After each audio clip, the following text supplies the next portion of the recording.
대만에서 중국이 대만 침공 시 한국 육군이 파병된다는 이야기가 나오면서 크게 주목을 받는 상황입니다. 현재 이러한 주장이 왜 나오고 있으며 대만은 한국의 육군에 관심을 급속하게 갖는지 궁금한데요. 우선 우크라이나 러시아 사태로 인해서 전세계 각국은 안보에 관한 각성에 들어간 모습입니다. 전쟁 피해국인 우크라이나조차 전쟁 한 달 전에 러시아 기갑부대가 국경에 잔뜩 모여있는 동시에 미 국무부가 러시아가 한 달 내로 우크라이나를 쳐들어갈 가능성이 매우 높다고 경고했음에도 불구하고 젤렌스키 대통령은 그 당시에 러시아가 전쟁을 일으킬 가능성은 거의 제로라는 말까지 한 바 있습니다. 하지만 현재 젤렌스키는 미국과 나토 등에 가진 전투기와 탱크의 1%만이라도 보내달라고 간절히 요청 중인 것이죠. 또한 지금까지 많은 경제 전문가들은 전 세계는 복잡한 경제 구조 가운데 얽혀있어 전쟁이 나기는 쉽지 않고 특히 러시아가 유럽에 수십 년간 안정적으로 천연가스를 공급해왔는데 그 공든 탑을 스스로 깨지 않을 걸로 봤습니다만 역으로 러시아는 상당 부분 에너지 패권 문제 때문에 우크라이나 공습을 감행하게 된 것입니다. 따라서 얼마든지 러시아뿐만 아니라 세계 각국에서는 각종 이권, 패권, 심지어 역사 문제까지 등등의 이유로 인해 전쟁이 발발할 수 있으며 몇몇 예민한 지역의 국가들은 안보에 더 많은 신경을 쓸 수밖에 없는 것이죠. 유럽의 대표적인 전범국인 독일은 자체적으로 다시는 전쟁을 하지 않을 장치들을 스스로 법제화했습니다만 이번 일로 인해서 국방비를 GDP 2% 이상으로 대폭 올리고 다시 재무장하는 길로 들어서는 모습이 나왔고 러시아 인근의 폴란드를 비롯해 심지어 북유럽 국가들까지 무장화에 대한 논의가 더욱 활발하게 이어지고 있습니다. 또한 지정학적 측면에서 중동 다음에 화약고라고 불리우는 동북아시아는 훨씬 더 긴장이 고조되고 있습니다. 특히 이번 상황으로 인해서 가장 긴장하고 있는 나라는 바로 일본과 대만이라고 할 수 있습니다. 한국의 경우에는 본래 휴전국가이기도 하기에 항상 높은 전쟁의 위험에 텐션이 익숙해진 국가이지만 일본은 상대적으로 그런 위험이 덜했으며 미군이 전 세계에서 가장 많이 주둔하고 있는 나라이기 때문에 일본은 전범이기도 한 동시에 자체적으로 법제화를 통해서 무장화 금지, 핵무기 금지 등을 제정했습니다. 그러나 이번에 전범국이 되어버린 러시아는 일본을 바로 옆에 붙어서 위협하고 있는 실정입니다. 러시아는 남쿠릴 열도에서 적지 않은 병력인 3,000명을 모아놓고 군사훈련을 전격 실시한 모습이고 함대도 수십 척을 끌고 들어와서 일본을 서늘하게 하는 훈련을 계속 반복하며 위협을 가하고 있습니다.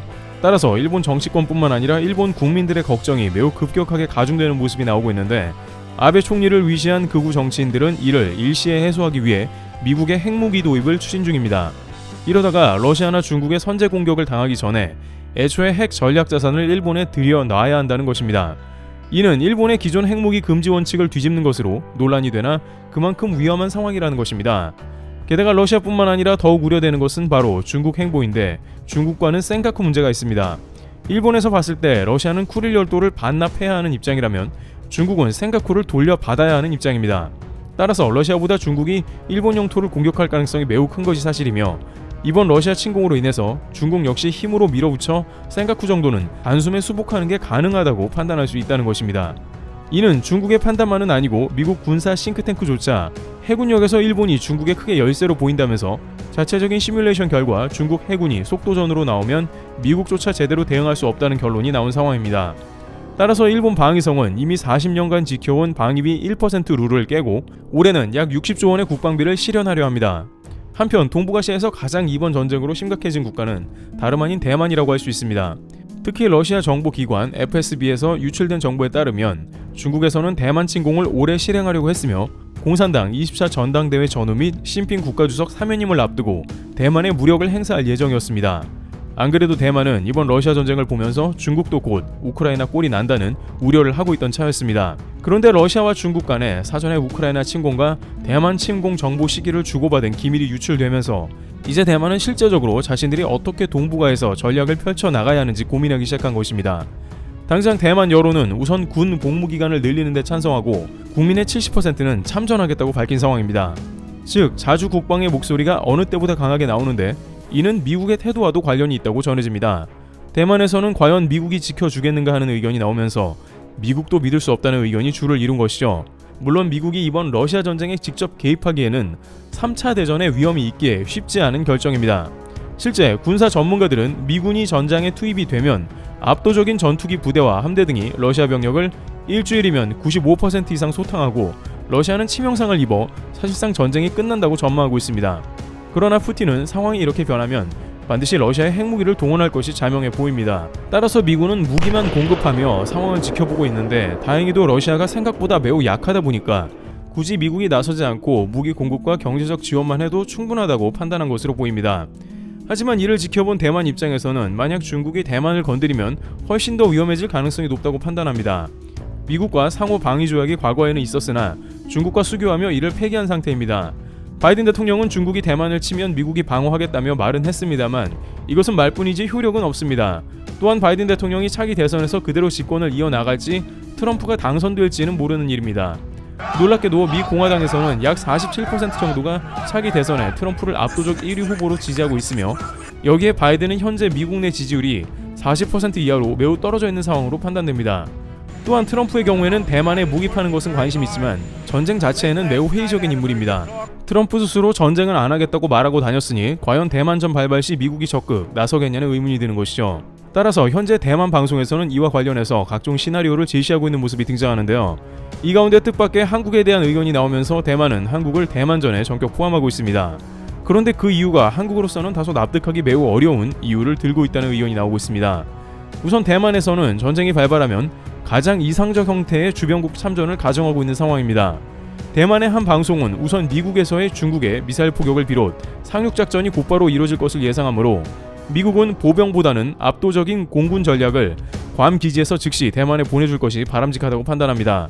실제 최근 미군은 괌 기지에 F-35를 비롯해 B-1, B-2 등 전략 폭격기에 대한 배치를 전격 늘렸습니다. 물론 이는 중국 대응 전략이기 때문에 대만에서는 미국의 주력 부대를 공군이라고 예상했습니다. 세계 최강의 함대도 있지만 미국은 우선적으로 공군 자원으로 중국의 미사일 부대를 비롯해서 대만에 진입하는 중국의 전투기와 상륙함을 빠르게 제압해 나갈 것으로 예상하고 있는 것입니다. 한편 일본에서는 해군이 올 것으로 예상했습니다. 일각에선 일본 해군 전력을 전세계 3위권으로 예상하며 중국이 대만 침공 시 센카쿠도 공격할 가능성이 크기에 일본은 해군 전력을 전격 활용할 걸로 봤습니다. 그러나 군사계에서는 정작 일본이 대만전에 참전할 때 매우 소극적으로 나올 수도 있다고 지적하고 있습니다. 최근 미국은 대만전 발발을 가정하고 일본 남서부 지역의 자위대의 보급부대를 활용하자고 일본에 요청했습니다.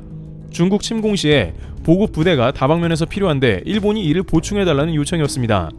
그런데 정작 일본에서는 이러한 요청을 거부하며 미일 간의 대만 침공 논의가 지지부진해졌습니다. 일본은 대만과 최상의 파트너로 얘기하고 있지만 중국을 상대하는 것은 큰 부담이라는 해석인 것이죠. 일본 국민들도 정작 대만전에는 일본이 참전하는 건 절대 반대라는 목소리가 훨씬 높은 곳으로 나왔습니다. 이러한 태도는 미군조차 당황시켰으며 미 군사 관계자는 일본이 대만전 발발 시 참여 안 할 것 같다는 예상을 합니다. 그런데 대만은 마지막으로 한국에서는 육군이 대만에 착륙해서 참전할 것으로 예상하는 모습이었습니다.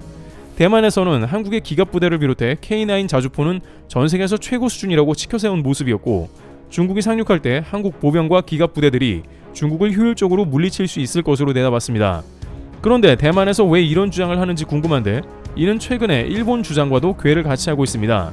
일본 정무대사는 한국의 60만 육군을 동원해서 중국을 견제해야 한다는 발언을 한 바 있습니다. 일본 입장에서도 육군만큼은 한국이 강하기 때문에 중국을 제대로 상대할 만하다고 평가하는 것입니다. 대만 군사 전문가들도 최근 방송에 등장해 한국의 육군 전력은 세계 최고 수준이라 치켜세웠습니다. 따라서 대만 역시 이러한 일본 말과 같이 전격 한국이 중국의 상륙부대를 막아야 한다고 제기하는 것입니다. 그런데 이러한 대만의 의견에 대해서 한국에서는 터무니없는 낭설이라는 지적이 잇따르고 있습니다. 우선 한국 육군이 대만전에 참전하는 자체가 말도 안 된다는 지적인데 만약이라도 참전하게 되면 한국은 동시에 북한과 러시아까지 경계해야 하며 자칫하다 전선이 확대되는 최악의 국면이 도래할 수 있습니다. 이 때문에 미국은 한국을 동북아의 린치핀으로 규정했고 주변국을 자극하지 않는 조심스러운 전략을 펴고 있습니다. 대만에서는 이에 대해 미군이 참전하게 된다면 자동 한국은 따라올 수밖에 없는 구조가 아니겠는가 하면서 나름의 전개 방향을 제시했습니다만 한국 여론은 대만에 대해서 오히려 싸늘한 모습을 보입니다. 한 누리꾼은 상륙작전을 막는 육군은 육해공 중 피해가 가장 극심한 파트인데 한국을 설정한 것도 황당하다는 것이죠. 또한 최근 대만에서는 여전히 혐한적 기사와 방송이 끊이지 않는다는 것도 그러한 여론 중 하나인데 얼마 전 일어난 중국 동방항공의 보잉 737 기종의 추락 과정을 설명하는 가운데 대만 방송은 느닷없이 아시아나 항공기를 들고 나와서 그 추락 과정을 설명하며 한국에 큰 논란을 일으키고 있습니다. 굳이 대만 비행기도 많이 있고 중국 혹은 일본 비행기도 있는데 구하기도 힘든 아시아나 모델을 들고 나왔고, 그것도 737이 아닌 아시아나의 유명 기종으로 알려진 380 모델을 들고 나와 모욕을 주는 모습입니다. 일각에서는 예민한 사안에 대해 한국 항공기를 들고 나온 이유가 무엇이냐며 대만에 대한 평가가 싸늘한 것이죠. 혐한은 혐한대로 하면서 대만전에는 한국 육군 60만이 동원돼야 한다는 주장은 터무니없다는 것입니다. 이와 같이 현재 러시아 전쟁으로 인해서 주변국은 자신들만의 셈법을 다양하게 제기하는 상황입니다. 그러나 한국 입장에서 이러한 대만 참전 주장은 터무니없다는 의견이 제기되고 있습니다. 트리블TV였습니다. 감사합니다.